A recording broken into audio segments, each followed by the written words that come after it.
strong base. Strong base. Trying to neutralize the acid, get the base, so use the base. Okay, the others, as I said, we haven't done those. We will, of course, get to all the others as we go down the list of chapters for this quarter. But this is the part we've covered. Well, I guess you can, maybe I can add one more right there, because we talked about it, so I should add it. X is a good leaving group, so we can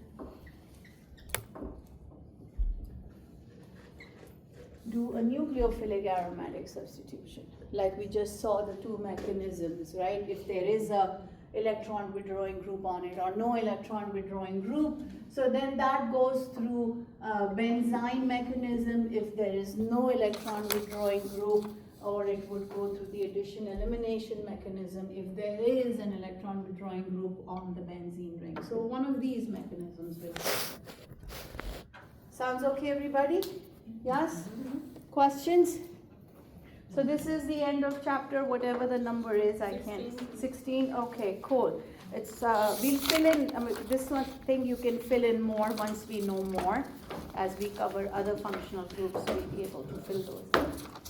Okay, let's get started with, what time is it? Oh yeah, 1:30. Cool. Let's get started with next chapter, and that's 19, because I think we did some middle chapters last quarter. So the next chapter is for us to start looking at aldehydes and ketones, is chapter 19, aldehydes and ketones. Once again, first we'll talk about the structure, then we'll talk about naming aldehydes and ketones, then we'll talk about synthesis of aldehydes, ketones, most of which you already know by now, and then we learn quite a lot of reactions and mechanisms of aldehydes and ketones. So let's get started with that.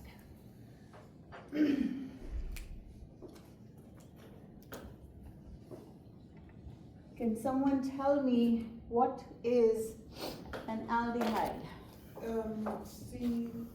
CCOH. CCOH, what does that mean? RCOH.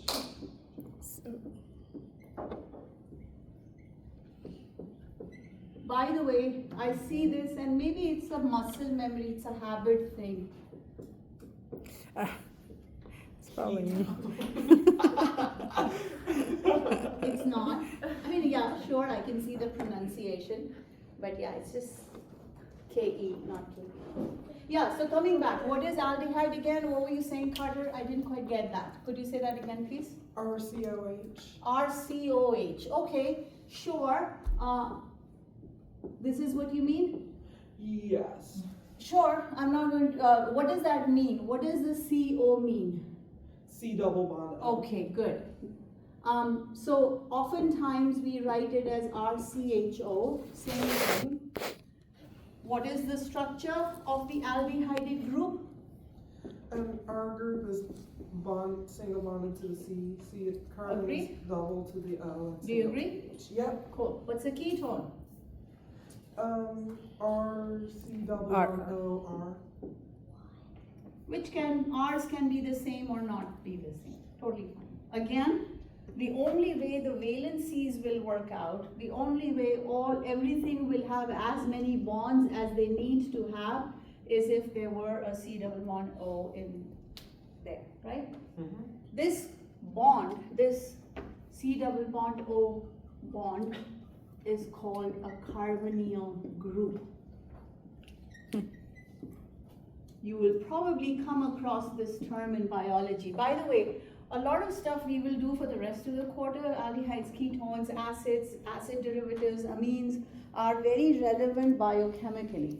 You know, biochemists deal with sugars are aldehydes and ketones, amino acids are amines and carboxylic acids, a lot of your complex sugars are, or other structures are esters and things like that. So a lot of rest of the quarter, all the families we'll be talking about are very relevant from a biochemistry point of view, biochemical point of view. So you might come across some terms that you've probably heard in Ricky's class or vice versa.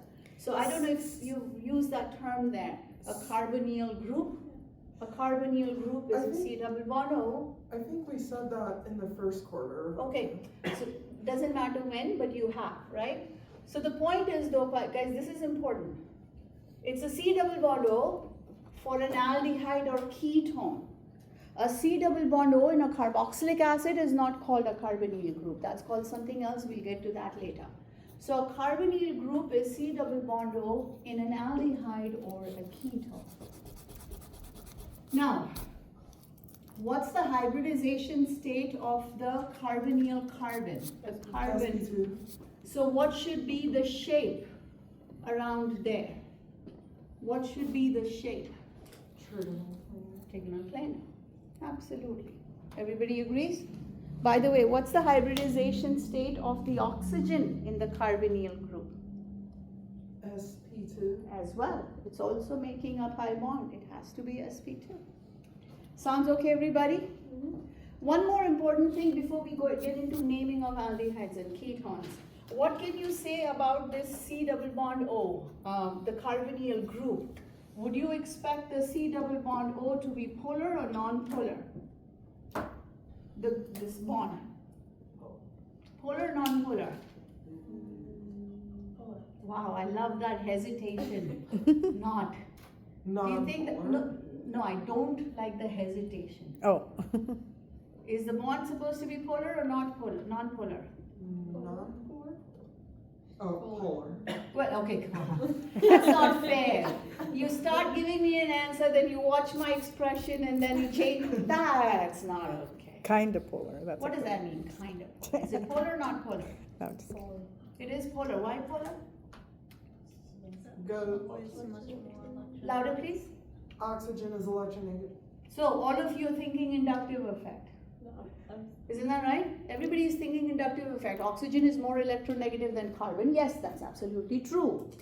Oxygen is more electronegative than carbon, but then that causes the sigma electrons to be shifted towards oxygen. Isn't that right? Is that the Yes. only reason why it's polar? Is it because of Resonance. Resonance. The polarity of a C double bond O is way higher than the polarity of a C single bond O. Which is more polar, this double bond or single bond? Double bond. Absolutely. Because the only way this bond can be polar is inductive effect. Do we all understand inductive effect? It's because of electronegativity. Sigma electrons are shifting. But here the polarity is not just inductive effect. It is also resonance, oh wow, resonance effect.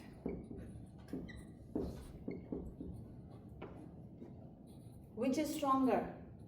Always. Of course, here Resonance. everything is acting towards the same thing. So the point I'm trying to make is this is something that you have to focus on. That the double bond O is way more polar than a carbon-oxygen single bond O because it's not just inductive effect that's causing it, it's also resonance effect. The hybrid of the two ends up putting a permanent delta minus there and a permanent delta plus there because of resonance. So C double bond O's are way more polar. Sounds okay, everybody? Let's talk about nomenclature. IUPAC naming. By the way, there are some common names. Maybe I should just get them out there so you're familiar with it.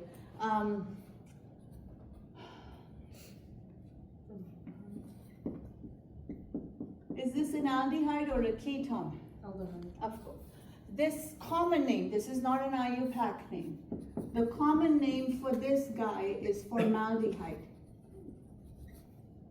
But that's not an IUPAC name.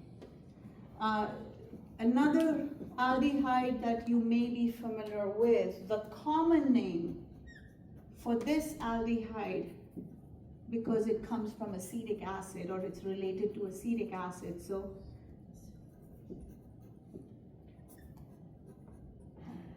but that's not the IUPAC name. And then a ketone that you're very familiar with from the lab, its common name is acetone. Acetone is not the IUPAC name, it is a common name. So Are there any others? Maybe not. These are the, again, sometimes we use the common names just because we are so familiar with them. So you should know what that means, formaldehyde. Oh, what else do they have? Acrolein, Huh? or acrolein, ACROL. Oh, that's not common at all. And then benzaldehyde. Yes, benzaldehyde. Yeah, I was saving for that for later. And then- But you're right, benzaldehyde, technically speaking, is a common name. But we use it in an IUPAC sense, so that's why I didn't want to include it there. And What else? Proton aldehyde. Again, not common at all. But that's fine. Those are there. I personally do not know the structure of croton blah blah blah and acre blah blah. I don't. I have to go look it up. But yes, some people do use them very commonly. Right, absolutely. So there are some out there that just be aware. But coming back though, what about the IUPAC system of naming?